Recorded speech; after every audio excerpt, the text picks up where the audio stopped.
Hello guys, আসসালামু আলাইকুম। আজ আপনাদের জন্য নতুন একটি রেসিপি নিয়ে আসলাম, যদিও অনেকটাই আনকমন। সেটা হলো আলুর খোসা দিয়ে ভর্তা রেসিপি। এবার প্রথমেই আমরা আলুর খোসাগুলোকে পানি দিয়ে সিদ্ধ করে নিব। তারপর পানিটা একটু টেনে আসার পর এটাকে একটু সাইডে নিব এবং সাইডে একটু তেল দিয়ে হালকা আবার নাড়াচাড়া করব। আলুর খোসাগুলো একটু ভেজে নেওয়ার পর আমরা একপাশে আলুর খোসাগুলো রেখে রসুন এবং কাঁচামরিচ দিয়ে হালকা একটু ভেজে নেব।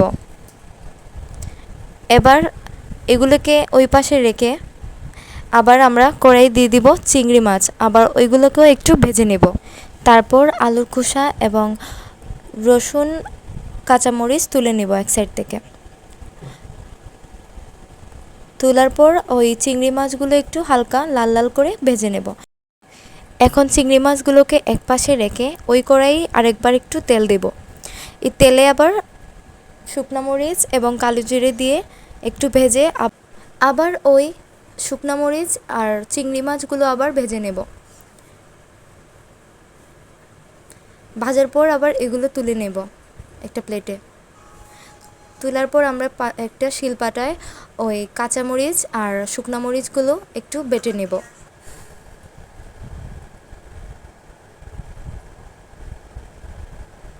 বেটে নেওয়ার পর আবার দিলাম রসুন। এখন রসুনগুলোকে একটু বেটে নেব।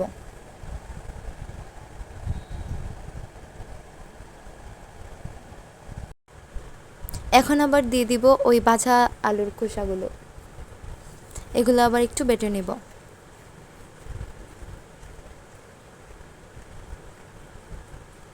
আবার দিয়ে দিলাম চিংড়ি মাছ, চিংড়ি মাছগুলো একটু বেটে নেব।